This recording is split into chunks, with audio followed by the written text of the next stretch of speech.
ମାଂସ ଟିକେ ଖାଇବା ପାଇଁ ବାପାଙ୍କୁ ସେ ବ୍ୟାକୁଳ ଅନୁରୋଧ। ପଡ଼ିଶା ଘରର ମାଂସ ହେଲେ ଦି ଖଣ୍ଡ ହାଡ଼ ଟିକେ ରସା ଖାଇବା ପାଇଁ ସେ ଯେଉଁ ଆଗ୍ରହ। ଘରେ ମାଂସ କେବେ ହେବ ତାର ଯେଉଁ ବ୍ୟାକୁଳ ଅପେକ୍ଷା। ଏ ସବୁଥିରେ ମାଂସର ସ୍ୱାଦ ଆଜି ହଜିଯାଇଛି। ମାଂସ ଖାଇବା ପାଇଁ ବାପାଙ୍କୁ ଆଉ ଅନୁରୋଧ କରିବାକୁ ପଡ଼ୁନାହିଁ।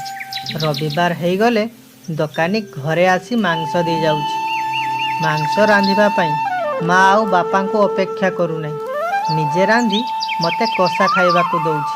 ଆଜି ଘରେ ମାଂସ ହେଲେ ଖରାବେଳେ ଭାତ ଖାଇବା ପାଇଁ ମୁଁ ଆଉ ସ୍କୁଲ ଛୁଟି କରି ଘରକୁ ଆସୁନି।